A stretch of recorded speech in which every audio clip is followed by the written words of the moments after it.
Venkatramana Academy. You are most welcome to this video and to this channel. In this session, we are going to learn 15 English words along with 15 or more than 15 Hindi words.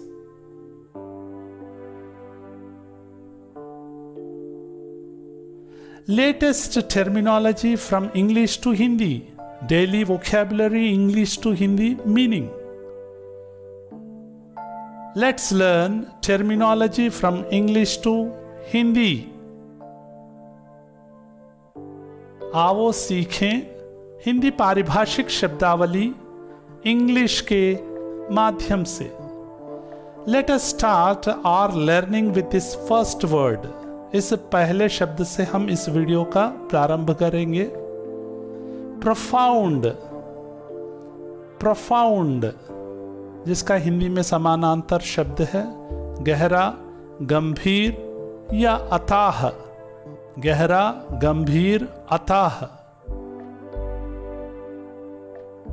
Let's see the examples by using this word in sentences in both the languages. उसके भाषण ने हर एक पर गहरा प्रभाव डाला. His speech made a profound impact on everyone. Let's learn a second word. दूसरा शब्द हम सीखने वाले हैं. Melancholy. Melancholy, जिसका हिंदी में समानार्थी शब्द है उदासी, विषाद या खिन्नता. उदासी, विषाद या खिन्नता. एग्जाम्पल्स के रूप में हम दोनों भाषाओं में दो वाक्यों को देखेंगे. फिल्म की दुखभरी समाप्ति हम सबको विषाद की सोच में ले गई. The films tragic ending put us all in a melancholic mood.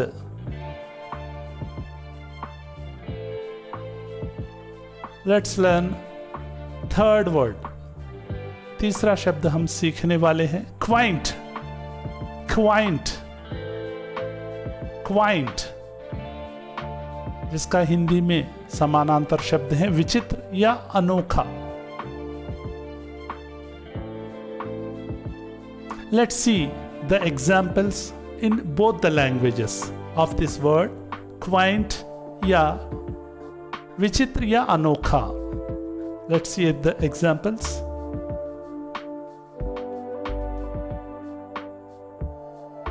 वह विचित्र गांव चारों ओर पहाड़ों, झरनों, नदी से घिरा हुआ है.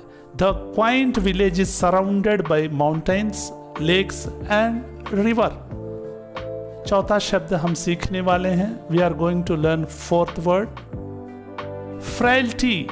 फ्रेल्टी, जिसका हिंदी में समानांतर शब्द है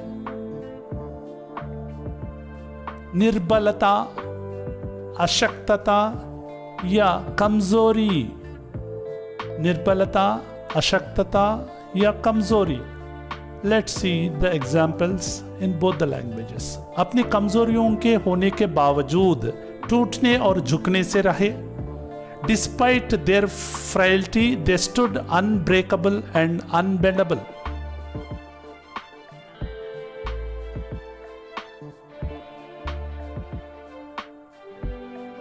Let's learn a fifth word. पांचवा शब्द हम देखेंगे germinate. Germinate,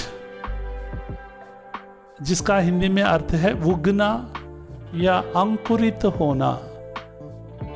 एग्जाम्पल्स के रूप में, उदाहरण के रूप में हम दोनों भाषाओं में दो वाक्य देखेंगे, सीखेंगे.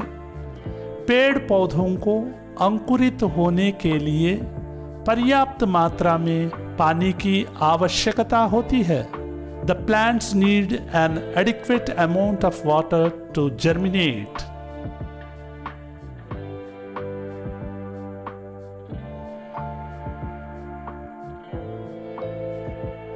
Let's learn a sixth word. Impeachment. Impeachment. Impeachment, अभियोजन या अभियोग लगाना इस शब्द के हिंदी में समानार्थी शब्द हैं, समानांतर शब्द हैं। एग्जाम्पल्स के रूप में हम दोनों भाषाओं में 2 वाक्य देखने वाले हैं। अभियोजन सही है, इस सवाल के लिए कई कारण हैं। There are many reasons why the question of impeachment is relevant.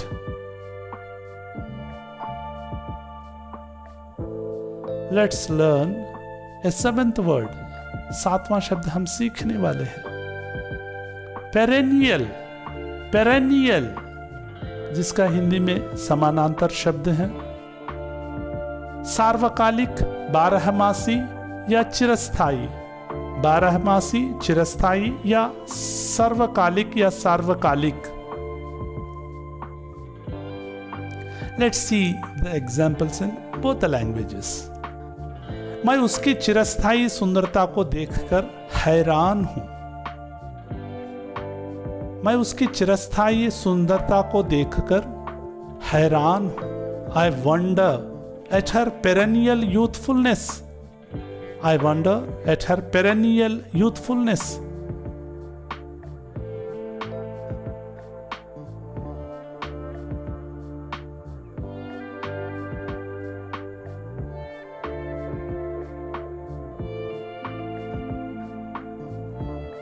Let's learn 8th word. 8वां शब्द हम सीखने वाले हैं। Patronize. पैट्रोनाइज जिसका हिंदी में समानांतर शब्द है। संरक्षण करना या रक्षा करना, संरक्षण करना या रक्षा करना। Let's see the examples in both the languages. आप अपने छोटे से चंदे से क्या आप मेरी सेवा संस्था का संरक्षण करेंगे? Will you patronize my charity with a small donation?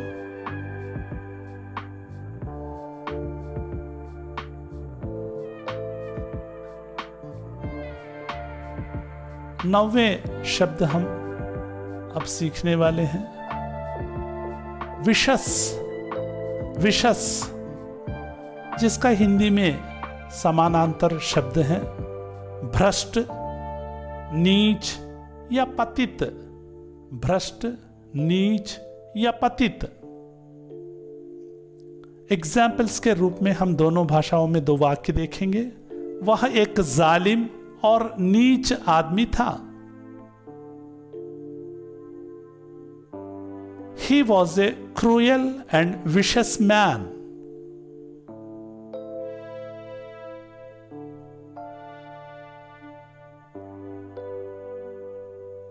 Let's see the 10th word.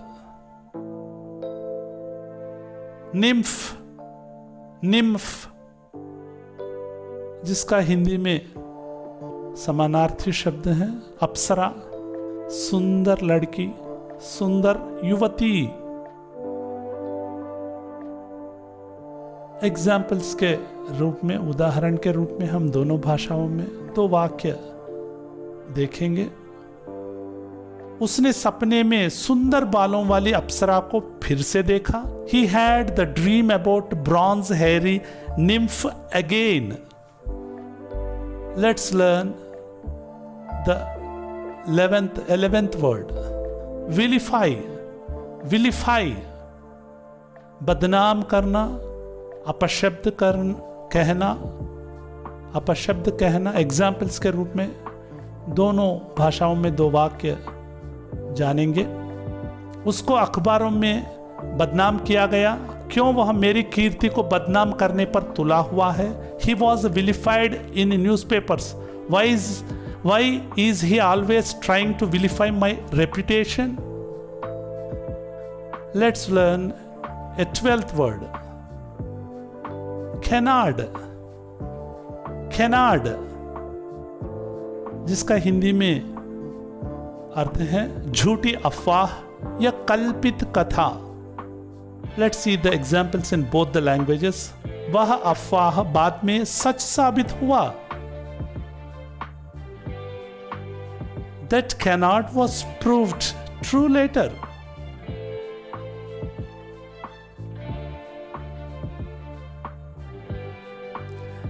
Let's learn the 13th word. Shipshape. Shipshape. ठीक ठाक, सुव्यवस्थित या साफ सुथरा. ठीक ठाक, सुव्यवस्थित या साफ सुथरा हिंदी में इसके समानार्थी शब्द हैं. एग्जाम्पल्स के रूप में दो वाक्य देखेंगे. होटल के मालिकों को चेतावनी दी गई कि कमरों को ठीक ठाक रखें. Hotels are warned when rooms are not shipshaped. 14वें शब्द को हम सीखने वाले हैं. Let us see the 14th word. Legitimate. Legitimate जिसका हिंदी में समानार्थी शब्द है न्याय संगत, कानूनी या तर्क संगत. Let's see the examples in both the languages. Legitimate. यह काफी न्याय संगत प्रश्न लगता है. It seemed a perfect legitimate question. It seemed a perfect legitimate question. यह काफी न्याय संगत प्रश्न लगता है. हम अभी इस सेशन का आखिरी शब्द सीखने वाले हैं. रेब्यूक. रेब्यूक जिसका हिंदी में समानार्थी शब्द है डांटना, फटकारना, निंदा करना या झिड़की देना. निंदा करना या झिड़की देना. Let's see the examples. ईसा मसीहा ने उन्हें नरमी से डांटा, कहा तुम्हारी सच्चाई कहां है. Christ gave them a gentle rebuke, saying, where is your truth?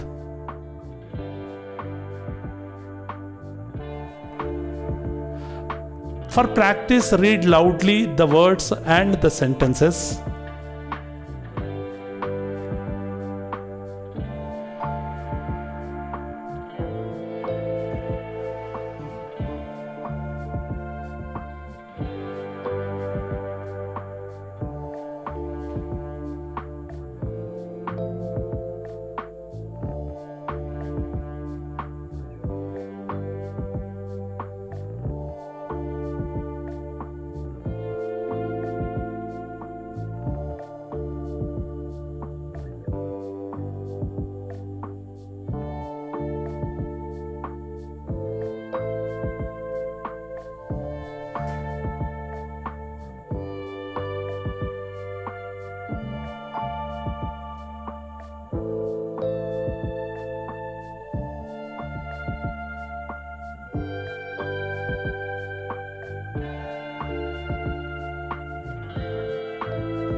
It's time for testing. It's test time.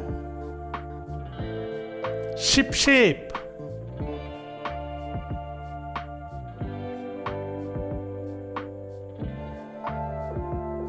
ठीक ठाक या सुव्यवस्थित. Rebuke.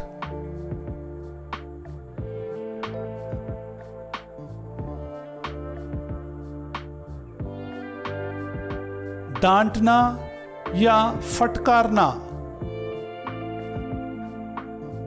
Legitimate.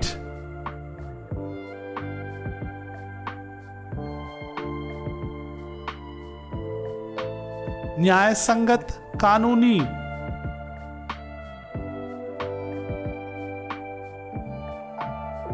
विलिफाई. विलिफाई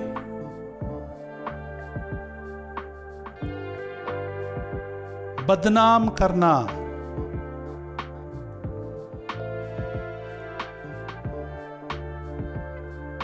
cannot. Cannot.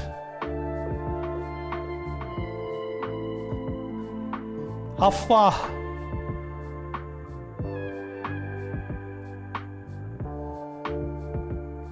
Wishes.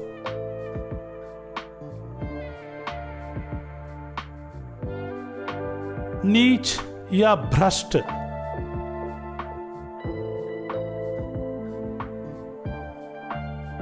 Nymph,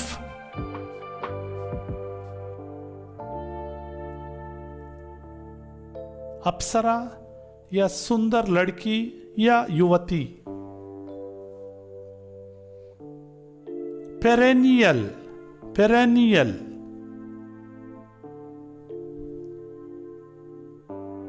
बारहमासी या सार्वकालिक,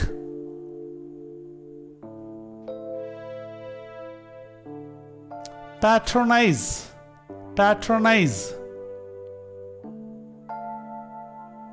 संरक्षण करना, जर्मिनेट,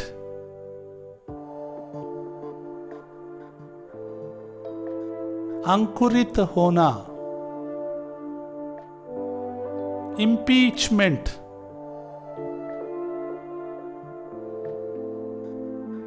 अभियोजन, क्वैंट, क्वैंट,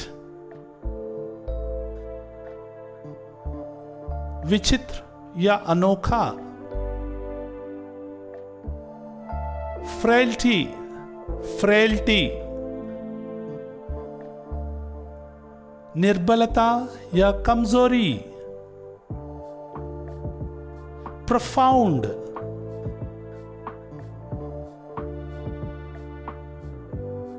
गहरा या गंभीर, मेलंकली, मेलंकली, विषाद या खिन्नता,